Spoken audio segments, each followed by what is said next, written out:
Good morning and welcome to this very rainy Friday. Welcome to Beware Spoilers. I am Adam, and we are here today to talk about, We're here to talk about The Flash. But first I kind of want to address something that I was thinking about today in the shower, because last night I saw Quantumania. Ant-Man the Wasp, Quantumania, the newest Marvel Studios picture. Now, if you want to hear my thoughts on it, you can go over to the episode right below this one, and you can listen to that. It has spoilers written in all caps, and it's got a bunch of stars before and after that. So, be warned, there are spoilers in that episode because we want to, fully address the movie. But, we talk about it a little bit there.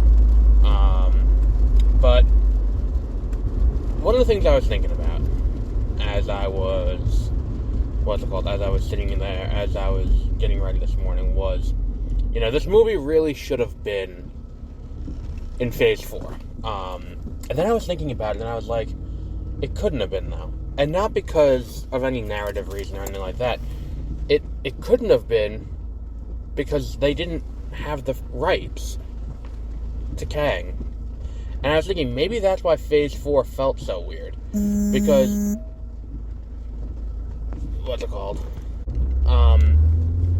I think the issue, I was thinking about it, and it's like, when they set out to, the deal with Fox closed in, if I remember correctly, March of 2019.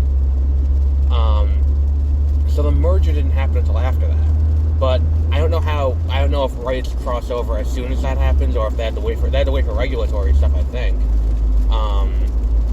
So, say 2020 is when that actually happened. They were preparing for 2 releases in 2020. Because the idea was 2020 was going to be Black Widow and Eternals. So, I feel like what happened was they were in this kind of holding pattern because they wanted to see if they were going to get it or not. And keep in mind, too, they couldn't start planning like this is a sure thing because there was an active bidding war with Apple and Universal also trying to buy 20th Century. So, and Universal at one point offered the better deal to 20th Century to buy them out. It's just one of those things where it's like you look at it that way, and it's like, oh, so did that's probably why. If we look back, that's probably why it took them so long to get things going. And it's like when you look at Multiverse of Madness, the add-ins of Fox characters are so small and they're not through the entire movie because they were an on-the-fly change, and it's an easy enough change to do with 1 or 2 days of shooting. Miss Marvel, it references that she's a mutant, but that's at the very end in a 2-man shot with her and Bruno. I think that's his name, if I remember correctly. Bruno's his name. And then if you look at Namor calling himself a mutant, that was another thing that was a small change. That is a easily omittable line of dialogue. And then the same thing goes for the finale of Loki, which is admittedly the closest, but He Who Remains never refers to himself as Kang the Conqueror. He refers to himself as He Who Remains, and he's like, wait till you meet my other variants. Now look, at that point they probably had a sense of where they were going, but that show, you have to still build in what this is going to be, and for film production and TV production it takes a long time. So, those other things we're working on we'll keep this safe. We'll think about this for a second. We will keep all of this done, which is why you get a lot of things that are they're doing the 2015 run of Secret Wars, or they're doing, because it's you have incursions and stuff like that, when 1610 collided with 616, and it's all of this kind of makes sense as to why happens. It just kind of adds up in a weird way. And I think that the issue is, I just think that this is I think that that's what happened. Because it's when you look at this one, this is the first one to fully embrace and actually do something with Fox characters from beginning to end. And it's that makes sense based on when the deal was finally solidified and everything like that. That that does make sense. So, I think that's a little bit of why Phase 4 is what it is. And I think it all has to do with they were in this weird holding pattern, waiting for when are the rights from Fox going to come in, and then what can we do to trickle them in before we can actually use them in full in something. And that's kind of where we are here, where Ant-Man and the Wasp: Quantumania is the first time. Because that's the thing, too, when you watch the movie, and no spoilers here, if you want to hear the spoiler-filled thoughts, go over to the other episode, listen to that one. But about halfway through the movie, MODOK has a conversation with Scott. And I think most people will probably know who MODOK is at this point, but MODOK has that conversation with Scott that kind of exposits his motivations, and when that happens, it all kind of clicks in that, oh, this was the plan for the movie if Marvel didn't get the rights to the Fox characters. This is what this was going to be. And it's an interesting kind of thing. I think it's the same thing where it's like we heard all those rumors of other characters who are going to appear in Multiverse of Madness. Like, Daniel Craig is Balder the Brave, and, I seem to recall there being a few other cameos that were like, holy shit, that'd be cool. But those were characters that they would have had the rights to, and I guess they would have replaced Professor X and Mr. Fantastic. So it all kind of does make sense if you think about it a little bit. And I wonder if there was a conversation about putting Eternals where it is, on the off chance that Marvel, in the event that the deal doesn't go through, Eternals was setting up the next big arc just in case. It's an interesting thought exercise, I think. Or I could be talking out of my ass, which is entirely possible. Why did my ears just pop? I'm not crying or anything. There we go, we're good now. But anyway, we're not here to talk about that. Quantumania is not bad. If you haven't seen Quantumania, check it out. It's pretty fun, very colorful. I enjoyed it. If it weren't for the fact that I had 2 other movies to go to this weekend, I would go and see it again. But yeah. So let's start out with what's it called? Let's start out with Flash, and I'm not super thrilled about them doing this with Caitlin, and I understand why they're doing this with Caitlin. I totally understand, because I read an interview with Eric Wallace, who's the showrunner, and he talked about how they had plans for 2 more seasons, for a full 9th season and a full 10th season, and now they're consolidating everything down into a 13-episode 9th season, which is kind of where we are now. So last season, when they made their decisions they did with Caitlin and Frost, they had to they had to just live with that now. So doing this was kind of like trying to fix it, and I think that they kind of put themselves in a situation where they couldn't they couldn't just back out of it, because I think that the issue is if they built up to Caitlin taking over the body again, which is probably the best case scenario, then the issue becomes, well, what about the autonomy of the person who's there now? Because that was the thing I had an issue with, where it's I don't understand it. But I do like that they're sitting here debating over what to do with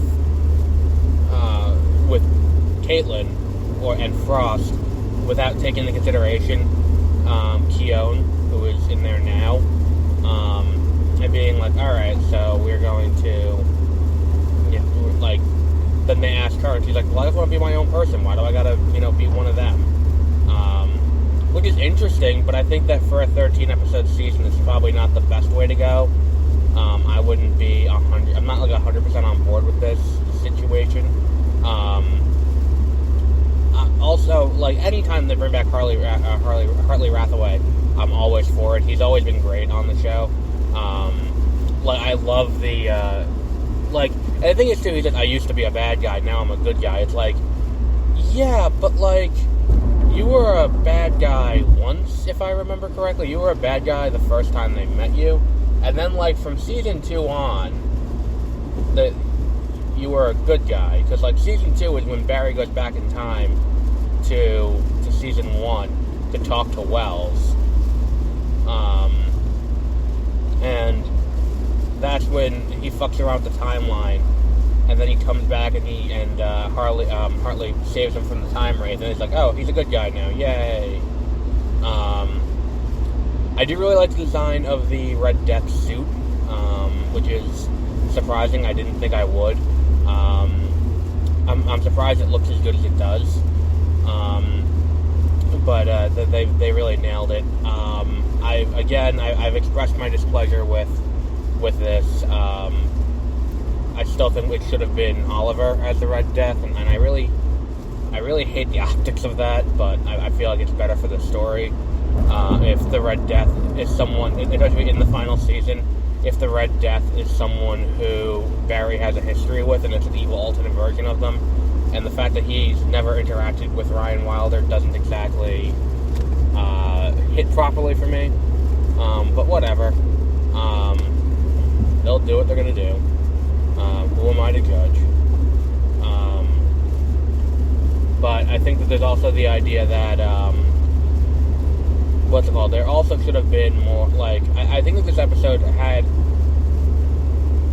a lot of, like, this feels like a filler episode, which feels weird considering it's a 13-episode season. It feels weird that we have an episode that's like, this is just going to be, you know, filler, I guess, to pad out how many episodes we have, when I don't think this debate needed to be as long as it did, and I don't think the solution with Hartley needed to take as long as it did either. I think like those are two fundamental problems I have with the episodes, with this episode, and it's like they both of these problems could have been solved a lot quicker. So it's like it's so dumb that it takes the characters so long to realize, hey, why don't we let her choose? And the fact that they just blindly trust Mark is another thing where I'm like, why the fuck are you trusting this guy? What about this guy has ever given you the indication that you should trust him blindly?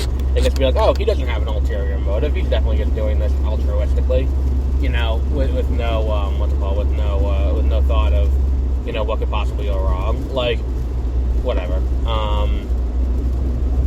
I still feel like they're not using Chester and Allegra nearly enough, which feels kind of weird to me. Considering they are, like, I think they were always designed to be kind of the replacements for Cisco and Caitlin, but at the same time, they're kind of not. Like Chester's definitely meant to be the Cisco replacement, but I never get the sense that he has a friendship with anyone there besides Allegra, who he's actively fucking. Like, I don't think that, you know, anything like that is especially, you know, established over the course of this show. I think that's kind of something that could have been addressed a little better. And he definitely deserves a little more, what's it called? A little more room to grow, I think. Yeah, I feel like he's getting short-shafted. I feel like she is too. I mean, it feels like, again, we have a situation, like we had this a lot on Legends of Tomorrow, and on this show too, where characters go through their character arc, and then we get to the end of their arc, and people forget. Or people, not forget, people don't continue their story. Like, they don't know where to go from there. It's like, oh shit, we didn't think we'd get this far. Now what do we do with this character we introduced? And they're just kind of there, and it's like, but why? What are they doing? And the answer is usually nothing. Which feels like a waste, and it feels like it's a disservice to their character. But yeah, I mean, the show's not bad this season. I feel like we're falling back into our old habits a little bit, where it's like, oh, well, now we got to sit here and you know, deal with the villain of the week and all of that. I like that for the last season they're doing, you know, not just Red Death, but also the Rogues, where they're actively building a team. I'm not super thrilled about, like, when they introduced Fiddler again, I was like, really? fucking Fiddler of all people. Like, why the fuck is this the bad guy you opted to go with as part of this team? Like, you couldn't get Bug-Eyed Bandit back. Like, she was like, she's cool. Like, Weatherwitch couldn't come back. Did Weatherwitch die or something? No, I don't think so. Like, Weatherwitch couldn't come back. Like, there is no shortage of, like, oh, here are a bunch of other characters that could have come in and kind of filled it and, like, done this. But, like, alright, Fiddler, I guess. I mean, maybe they're just like, oh, we need a Pied Piper-like character. And Fiddler also has sound waves. Like, I feel like that was definitely the conversation. I don't know. It's just kind of a weird choice. I'm like, really? And it's like the actress playing Fiddler is overacting to like a comedic degree. And I'm like, I don't think this was necessary. But yeah, I think that just about wraps it up for today. The Flash is available on the CW. Check your local listings. It airs on Wednesdays at, I believe, 9. It could be 8 o'clock. But the next day it's available on the CW app for free. You don't even need to put in your cable information to get to it. You can just watch it. And then you can, it's all there. The next episode we're going to do tonight is going to be Hogwarts Legacy. The new movie, the new Harry Potter Wizarding World game that'll be tonight.